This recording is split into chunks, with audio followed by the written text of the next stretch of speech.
I've always been fascinated by stories of people who started from the bottom and worked harder than everybody else to get where they wanted to be.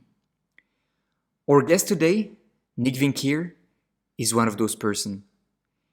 In less than 10 years, he went from suffering a tremendous loss, dropping out of college, being unemployed, to now at 29 years old, being appointed head of growth at Chalhoub Group, the largest and most respected luxury goods retailer in the Middle East. Nick's story is one of drive, entrepreneurship, resilience, second chances, detrimental failures, massive successes, and unexpected twists. Brought to you by Scopernia, this is the Future Club, the podcast that uncovers how leaders in the Middle East future-proof their businesses. Here's your host, Jeremy.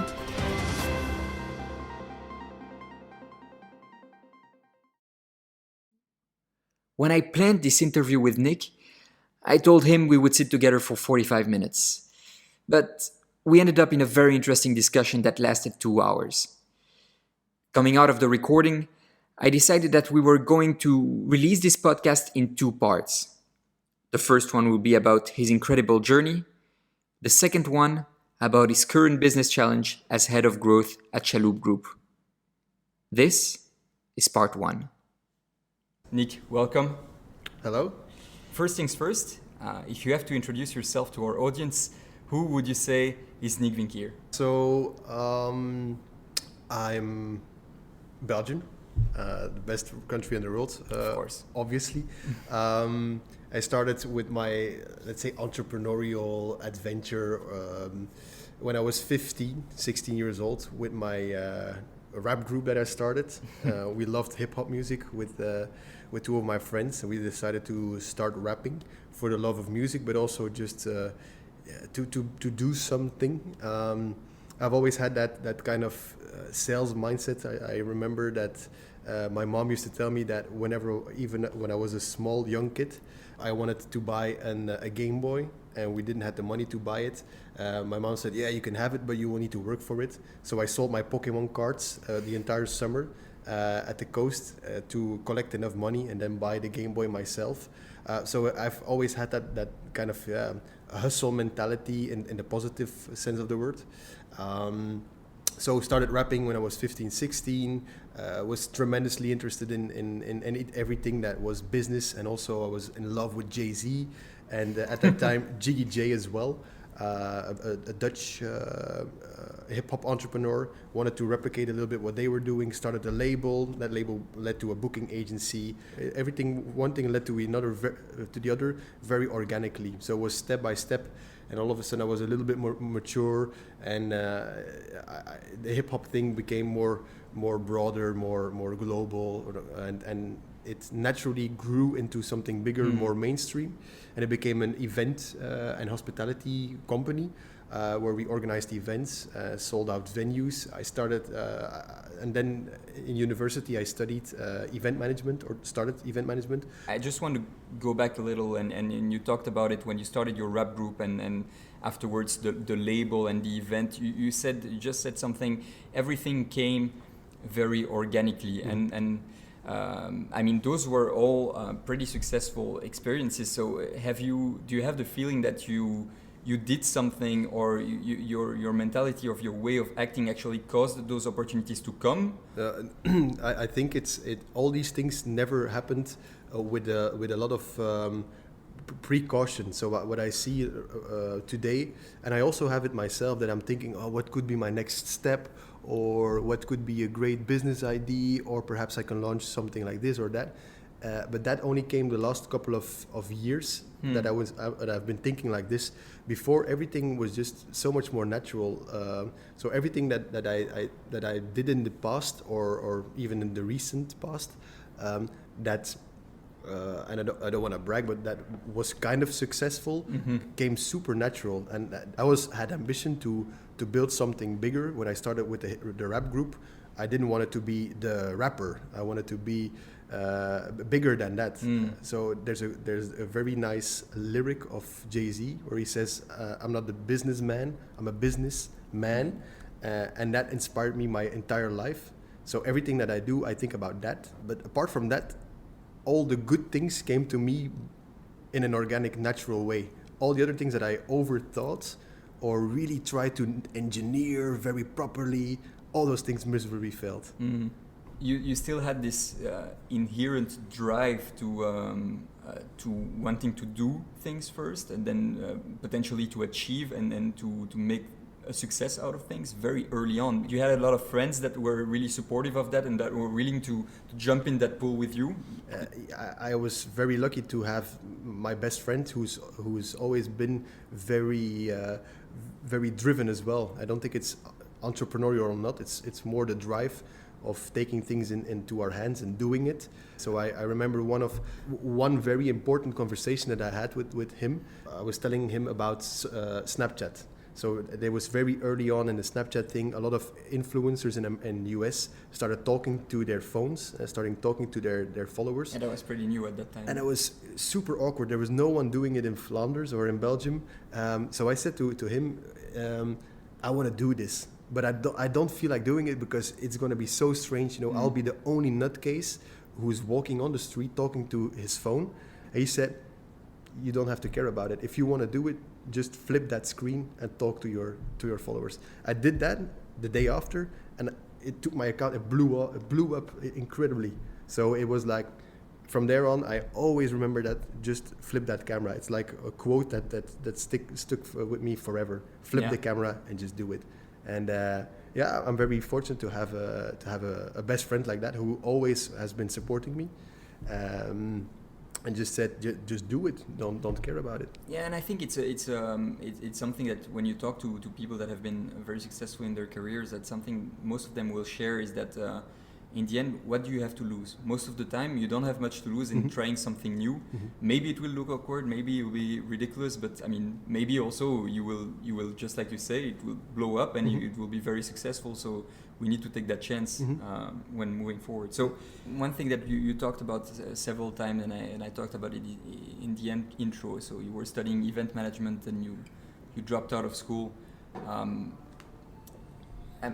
Is this around that time that your father passed away? Yes, absolutely. So I had the feeling that this study is not giving what I want. I'm doing bigger events than that my professors have ever organized. They are actually asking us for advice. Because back in the time, I was in school with one of my partners, if I can call them partners, one of my best friends still. We were together in the same class. And the professors actually were asking us for, how would you approach it like this, or do you want to share some of your stories with the classmates? And at that time we were joking a bit, like, why are we even paying for school if we should be the ones getting paid here, and we're giving advice. And at that time, my dad was very far or advanced in his disease, and unfortunately died, and that was a major blow.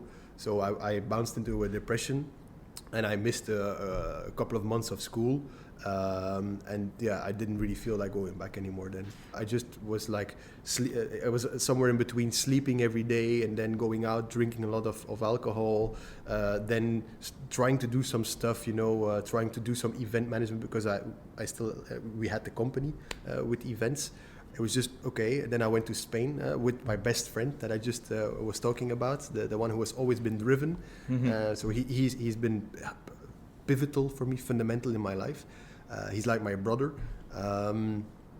And he took me out of that depression. He said, like, let's do this. I think together, the both of us, we go to Spain. It's going to be so cool. We will be promotion boys for this nightclub. You're going to love it. And those 2 or 3 weeks, they changed everything for me. I came back with the sun in my heart and with a positive attitude, and I was ready to rock and roll again. So it was a way a bit for you to escape your life that was really going down in Belgium. Nothing was going according to plan, and you were lucky that someone indeed opened that door and opened that opportunity to escape. Yeah, absolutely. If that wouldn't have happened, I probably would have been an alcoholic door-to-door salesman.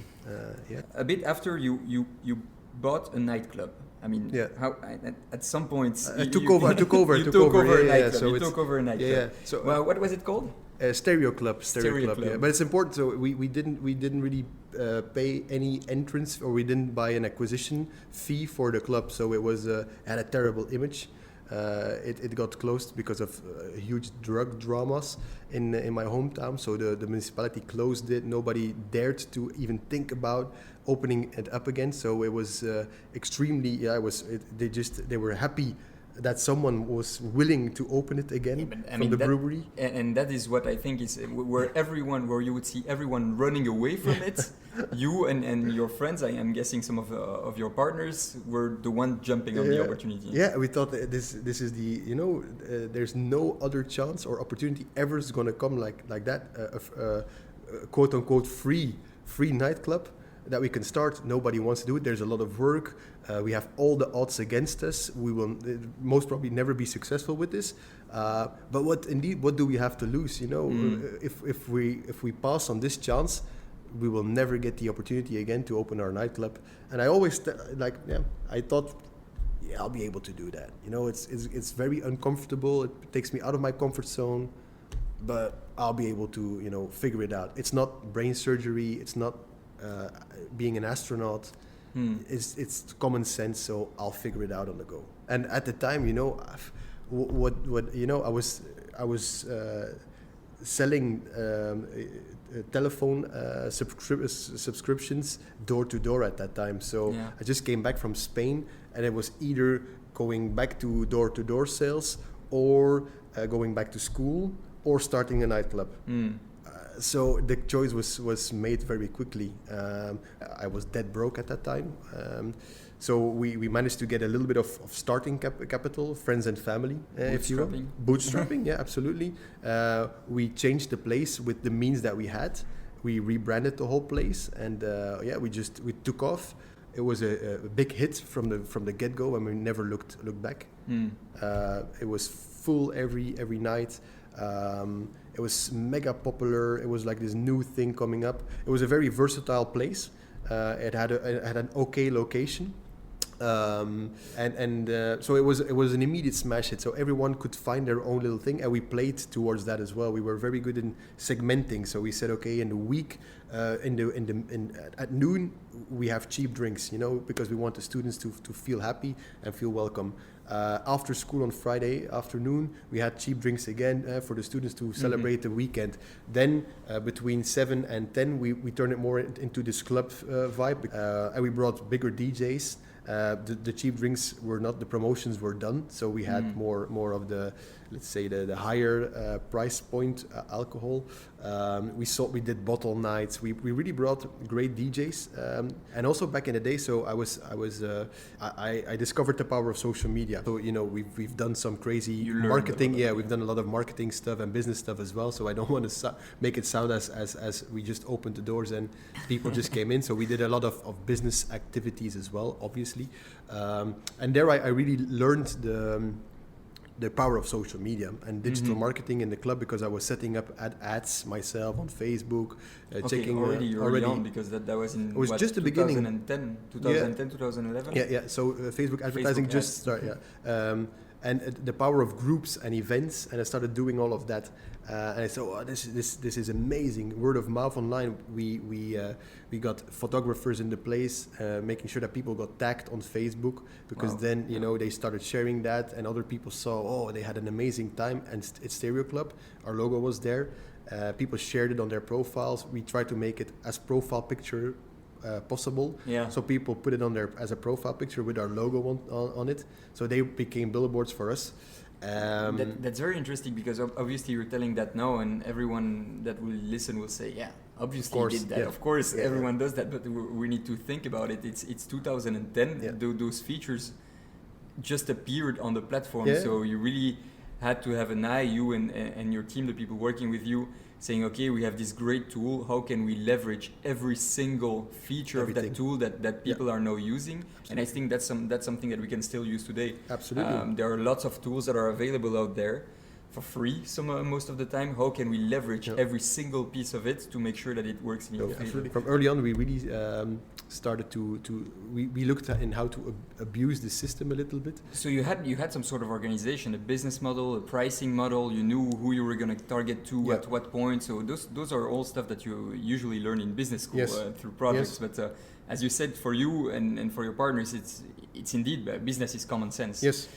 So that was positive. Obviously, it's common sense, but also along the way, and in hindsight, we would have been helped with more smarts from that point, because honestly, I was 19 years old. It was money flooded in, honestly, and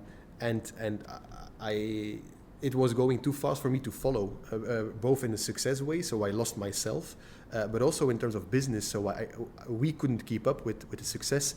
There was no proper cash flow planning. There was no all the stuff that I learned later on, because I learned from my mistakes. So as I said, so in the beginning it was a smash hit. Money came in. I was this 19-year-old, Horeca entrepreneur, and I thought that I was on top of the world. I thought everyone was my friends, pockets full of money. So obviously I thought I was Mr. Popular, for the wrong reasons, obviously. And that got on me, and before I knew, I had a raging alcohol addiction. The only thing that I could only function with alcohol in my blood. I wasn't taking care of the business properly anymore. But the club didn't last very long, right? No. Like 1 year or something. 11 months actually. 11 months. 11 months. Yeah.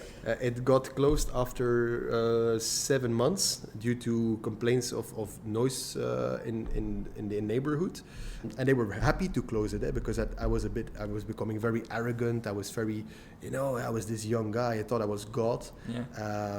So in the press as well, I was playing ping pong with the municipality, and obviously they had more power than me. They closed my business for a month. For 4 weeks I had to close down, and then I decided, I'll go back to Spain again. If I'm closed here, I'll make money abroad. And there I completely messed up as well. They threw me out of the organization after 4 or 5 days. In Spain, yeah. Because I just screwed up everything. Drinking too much, didn't think about the rule. I thought I was more than anyone else. I could afford more. But obviously that's not like that. Life doesn't work like that. So they threw me actually out of the organization. Then I got back in Belgium, and then we just continued partying in Belgium. Undoubtedly that went hugely wrong. And then after the business reopened, I could actually reopen it again. The nightclub, you mean? The nightclub, yeah. After 4 weeks of being closed. It was summertime. We didn't have a terrace. It was as a fellow Belgian, you know how it goes. People love to sit outside. You have long nights. You sit outside. You have fun, and then clubbing isn't really a thing, or it's just in the weekend. But then you have the big discotheques and the festivals. Mm-hmm. So that was something I didn't account for. Obviously, I didn't account for that. And then once the school year started again, I lost a lot of loyal customers.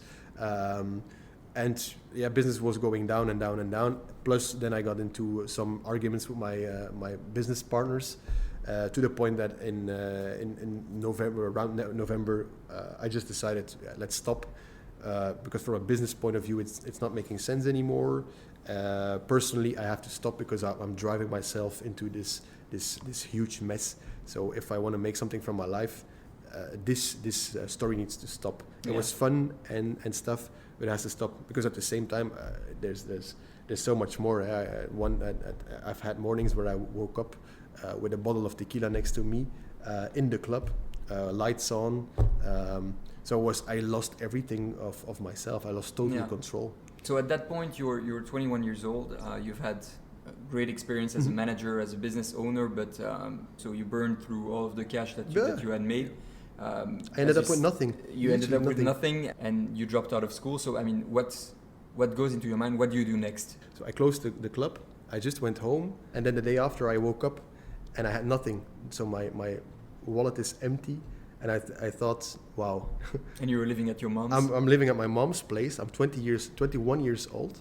So it's the age where other people start to graduate from their bachelors. So I saw that on Facebook. I thought, wow, I lost. I'm done. It's over. This is where it stops, because I don't have money. My dad died.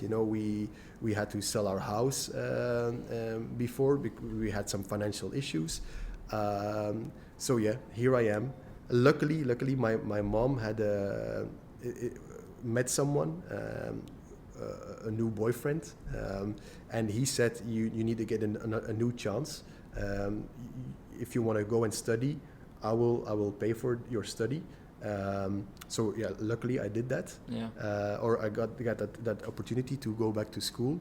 But the weekend after, I was peeling potatoes to make fries in a friterie in Belgium on Fridays. And on Saturdays, I was working in the nightclub next to mine. Just to make some cash. To make money. Yeah. And that was my life during my entire study then.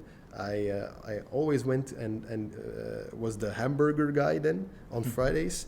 And then eventually I had 2 shifts. So after the hamburgers, I went to the nightclub next to my place. Eventually, I started a little DJ business on the side because during the nightclub period, during the day, if it was a bit calmer, I was also playing around with the DJ gear. So I picked up that skill a little bit, and with a friend, we started a DJ duo. So it's always been something like I've been interested in stuff, and then naturally it came into something. Okay. What can we do to make to build a business out of it? Yeah. There was a point where I didn't have to go to the nightclub anymore to be a waiter, and then I was just almost a full-time DJ. To the point where I started my internship at Dear Media, and when I decided to start working as a junior consultant, then I made less money as a junior consultant than I was doing as a DJ.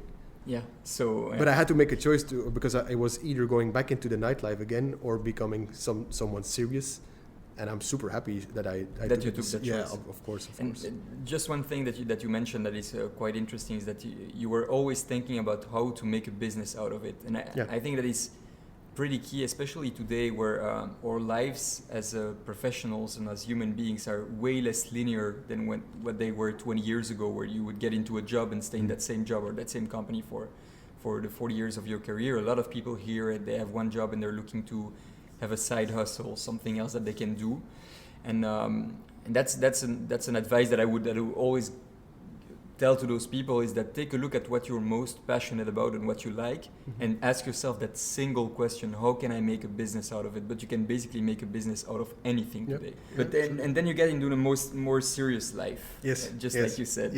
Started as a consultant. Yeah. Yep. And how did you? Because you came from the nightlife, the entrepreneurial life. You were always the business owner. You were making the calls, and now you need to work in a structure with other people. As a consultant, so it means that you need to represent yourself to other companies. How did it go? Was it easy to adapt, or how did it go? Frankly speaking, it was not that hard because I got into an environment which was very, very entrepreneurial on its own.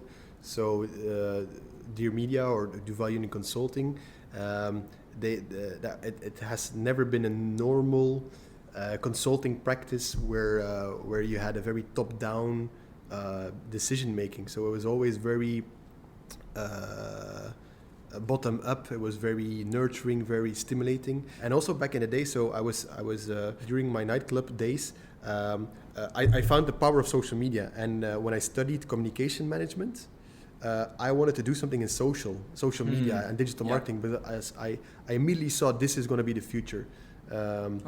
It's like social media marketing, social media advertising. This is it, and I wanted to learn from the best in Belgium. And at that time, that was Dado van Peteghem and Jo Coudron. They had a social media consulting agency. It's like super rare. They made social media strategy for the biggest corporates in Belgium. I thought this is where I want to work. We started working together, and I was a tandem with Dado. He was the guru in social media, so I loved working with him. I was his personal assistant almost, and I learned so much that. So it wasn't for me hard to listen to someone who is the best in his job, because everything that he says is true. So who am I? Even if I come from another background, or I'm entrepreneurial, or I have my own businesses, but I don't know how to set up a social media strategy. And this man, he knows this, and he can give great keynote speeches, and he knows how to build a personal brand. and how to sell projects. So there was never an issue of me listening and learning from this person. And how, because you said they were the best in Belgium, so you wanted to work for them. Was it easy to get in touch with them and to get that job, or No. what did you do to get It's very hard to grasp people and to get through them or to them, because they're so busy. So once I started working in the company, I also saw that they're super busy. They get 100 mails or 200 mails a day. So I just kept mailing Dado and info@dearmedia, la la la. So you didn't know them? Twitter? Really? No, I didn't know them. So I was like on Twitter, LinkedIn. They never. At the day, who was Nick Vinckier? They didn't know me, and still they probably would not know me. And I thought, how can I get to this person? And I remembered I did a very short-term internship with a guy in the city that they were based, and he was always referring to this Dado guy, the guru of social media. And I thought, well, if he knows Dado, why don't I ask him to introduce me? And I called him and said, hey, it would be my dream to do an internship there. Can you please set up a meeting, please? And I just want to talk with them, and that's what I want. Just ask for one meeting. Mm-hmm. The guy he dropped a recommendation, said, hey, just give him like 15 minutes or 20 minutes, listen to him. I recommend his work, because I had a shit CV. Let's be honest. I had nothing. I dropped out of school. I had a nightclub that failed. I did some stuff in Spain, and I didn't have a degree. I was 23 years old. I wasn't a full package back then. No. Exactly. So they said, okay, if this guy believes in you, come over. We had a conversation, and they asked me, so you have a pretty odd CV. Tell us about it. So I told about the nightclub, and they were immediately like, wow, 19, 20 years old. You buy a nightclub, you do all of this, and you rebound. Wow, that's amazing. You're hired. We'll find a way. And I did my internship, and I just hustled. I just worked my ass off, because I loved the job, and I was so happy I got in. I worked with the best of Belgium, and from there on, my ambition was to become just like them. I wanted it to become, as soon as possible. You had you had Dado, and you had Nick. And that was my ambition from there on. But always with respect. I never wanted to take their heads off and me myself become the big man. I always wanted to be next to them. That was my ambition. Because you saw them as role model, and you say, I want to be that kind of role model myself of course. as well. As I said, I was a failed entrepreneur, and all of a sudden I'm learning from the best. Everybody wants to. They just started their journey for growth. A lot of people want to join. Everybody wants a little piece of them. Mm-hmm. They're doing keynotes everywhere. They're working with top brands in Belgium. The biggest companies in Belgium. And I was a part of that. Yeah. So I was super happy of that. Yeah. So fast forward, you work for them a couple of years, mm-hmm. and how did you, because you got to Dubai with them, with Dubai Union Consulting, so how did you get here? So as I said, I had that ambition to learn and then to become, the number 3. Mm-hmm. So if you have that entrepreneurial drive, at a certain point in time, you say, okay, now it's enough. Now I'm going to spread my wings and start to fly. And the business organically grew much more into digital transformation. And that when you also, when I literally joined the company for real, so after my internship, they released a new book, Digital Transformation Modeling, an amazing book, which put them on the map as digital transformation consultants. And I learned a lot of that. But my passion was still social media, marketing, advertising in a new way, growth hacking. At the end, that was an opportunity for me, because that was a small portion of the business that they said, okay, we don't really care about that much anymore. It's not that big. And I had the opportunity to run with it. At a certain point in time, I said, I'm an entrepreneur. I want to do more for my own as well. Yeah. Again, I want to build my own vertical. I want to build my own team. And if it's not here, then I'll do it on my own, or go to somewhere else where I can do it. And they said, well, hold up, you can do social. Why don't you be? At the time, I was already senior consultant. They said you can become head of social. You can build an own team, and you just have a target. If you reach the target, great. If not, we'll have a different discussion. So if you want to be an entrepreneur, be an entrepreneur in residence, and do whatever you think you should do. And I started doing that. I was super happy, a young consultant, having my own team in Belgium. And I was already, I had my blog next to that. So I was a bit of a blogger. I did some social experiments where I didn't drink for 100 days. Then I've done 12,000 calories in one day. I've done 12,000 calories in one day. Yes, in 12 hours. The Michael Phelps diet, as they call it, to see if it's real or not. I've done 31 days sports without a day of rest to see which impact it has on your body. The rock diet where you eat 3,000 calories a day and sport twice a day, like all of these things. And I kept everything on a blog. So that was like my side stuff next to Duval. And that accelerated my career next to it. So I was a consultant, but I started taking off as a blogger. So automatically people started knowing me, and they said, hey, why don't you come and speak at our school, or why don't you speak at our event about what you do as a blogger? And I say, yeah, great. And then, kudos to Dado and Yo, because they saw that and they say, hey, they gave me more of the limelight as well. Yeah. So I grew next to the business, and the business made me grow more and more and more and more, to the point where I was head of social. And at that time, the consulting practice managed to close a deal in Dubai for Chalhoub Group for their digital transformation strategy. So they saw a video of Dado, and from one thing came to the other. And Dado was asked for a speech. He gave a speech at Chalhoub Group, and they loved him. They were in the middle of an RFP for digital transformation strategy. They asked Dado to also pitch. Yeah. We won we won the pitch, and then Dado, together with two colleagues, they were on the project of Chalhoub Group, and they defined the transformation strategy for Chalhoub Group. That was based here in Dubai. That was here in Dubai. But at the time, I was still doing my social stuff, and I was thinking, Dubai, that's great, but I am You're on my focused, thing. yeah. Mm-hmm. I want to be the number one in Belgium, then Holland, then Europe. I don't care about all of that Dubai stuff. That's great, and that's transformation. That's corporate BS. I don't like that. I want to do my growth hacking thing, my social stuff. It's pretty funny, by the way, when we know where we are right now. We're in Dubai physically in Chalhoub Group. The Chalhoub Group. Absolutely. And after the strategy was made and validated and got applauded by the whole COMEX for the great work that they've done, they said, yes, now we have this, but we need the strategy to come to life, and we need someone to kick it off for another 3 months.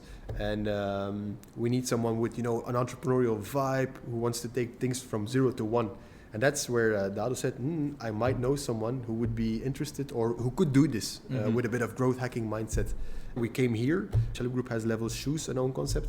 And then they also had Level Kids, department store for children. For children, yeah. And the online business, levelkids.com, wasn't really flying. And they asked, you guys are transformation experts, and you have that so-called growth hacking expert over there, this Nick guy. Why doesn't he look at that?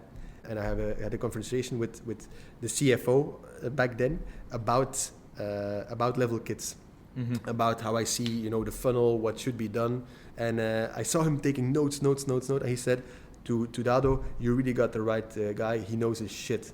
And flash forward, I set up I was asked to relocate to Dubai to set up the joint venture. That CFO was Marcus Freeman, who was board member of the joint venture of Duval Union Consulting, and is now my plus one, and who's now my boss.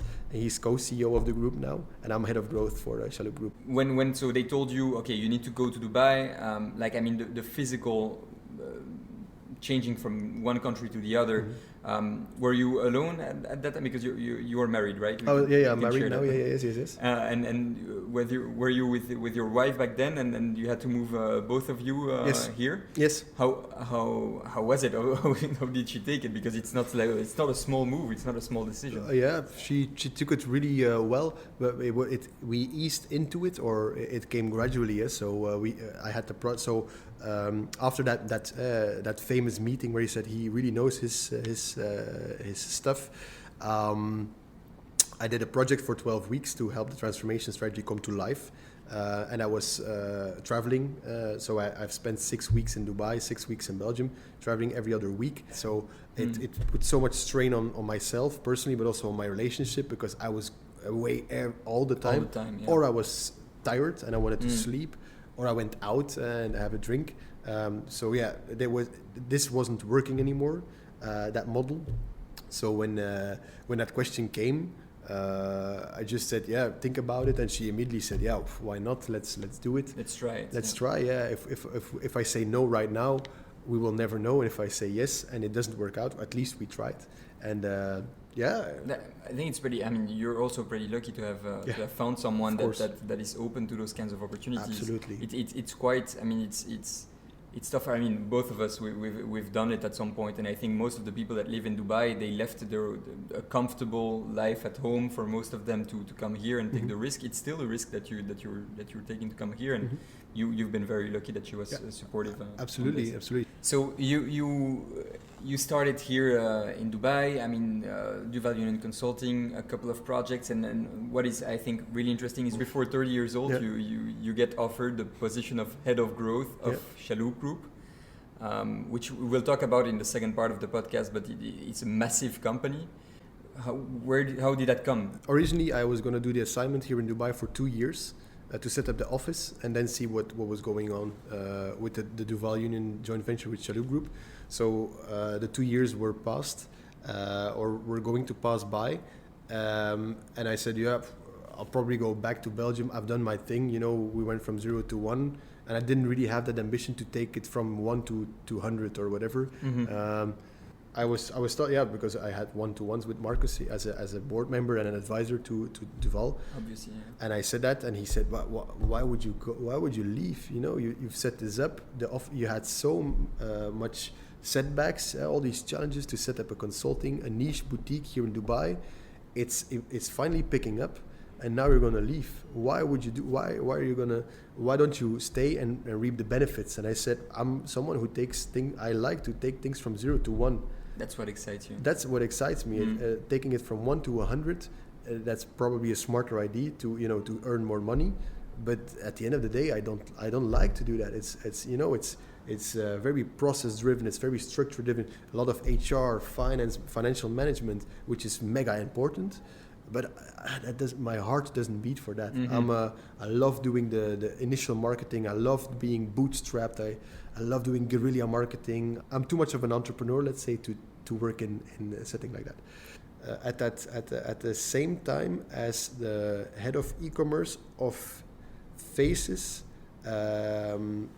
stepped down of his position, I came very well along with the head of the beauty vertical, the head of digital for beauty vertical, and they were looking for some ad interim person. I just finished a study on beauty platforms, digital beauty platforms in the Middle East, so it was a bit on the radar. I had a lot of knowledge in the last week. I built a lot of knowledge in the last weeks and months regarding the beauty industry online.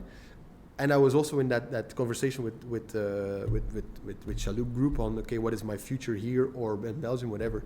So all these things aligned, and they said, well, we are looking for an ad interim replacement for Faces.com, and you're still which is a cosmetics brand for which is a beauty brand, yes, indeed. We'll talk about it later. Why don't you why don't you just take on this ad interim job for 3 months? Then your contract is done with Duval, and they can still, just as your end thing, we go out with a bang, with fireworks and stuff. You take the brand, you stop the bleeding on the .com, And then that's it. You grow it significantly. It's Black Friday, the most important season of the year. Let's go all in. I thought, yeah, why not? It's something new. I can do everything that I want. Growth hacking. I report into the CEO, co-CEO, and Marcus Freeman, and I just go hard. And that's what I did. And yeah, they were happy. I was happy. We started talking with each other. It's enjoyable, or not. It's more than enjoyable. And one day I got the offer to stay, and I said I just don't want to stay here and become head of e-commerce for one of the brands. That's with all due respect, and that's fun. But I want, growth is what drives me. And again, if I would be head of e-commerce, then I don't, I need to commit to something that is longer term than taking it from 0 to 1. Yeah. But my passion will always be that growth, that rapid sprint of growth. And Faces.com is in that period right now where we take it from 0 to 1. But then once that is happened and the structure is established and the flywheel is there, then I want to focus on other things, and I want to take other concepts from 0 to 1, whether that's fashion or beauty or whatever. And that's a bit, yeah. That's how you get there. That's the journey. That's how I got here. I want to end up this part with very short questions that need very short answers. How do you keep your energy and focus? Sports. Absolutely. So I love. What kind of sports? CrossFit. I love CrossFitting. It's just that 1 hour a day that is mine. And you just go that so hard that you don't have anything else to think about. And that's great to turn off your mind and just focus on nothing else than the red zone. And that's keeps me sane. Tell me about something that you were always convinced was true, but in the end realized that it is not. That's an amazing question. Absolutely. Amazing question. I always believed that the journey can suck very hard as long as the finish makes up for the journey that sucks. And I thought that if I just battle through and just suck it up, keep my head down and do the grunt work, at the end the honey will be there, the medals will be there. Everyone will be your friends. Everyone will love you, and that you will forget the hell you went through. That's what you thought before. You live basically for the end goal. Yes. I just forget about everything else, tunnel vision, and go. And to some extent, the hardship goes away when you pass the finish line. So you forget all the trouble that you had once you have a success. But the thing is, you have so many failures in life or failed experiments or whatever, that if you don't learn to appreciate the journey, you'll be miserable for a very long period in your life, just to live for those small moments of joy. And if you're just doing it for the claps of people, for the joy, the success, then you'll be miserable your entire life. And I learned to try to enjoy the process, try to enjoy the journey much more than the goal. If you don't enjoy the work in the steps in the plan, you'll be unhappy your entire life. This was part 1 of our discussions with Nick Vinckier. We hope you were inspired by his journey. In a couple of days, we will release part 2 of the podcast, where we will discuss his current business challenge as head of growth of Chalhoub Group and how to take projects, brands, and companies from 0 to 1 with massive success. This is the Future Club podcast brought to you by Scopernia. Thanks for listening.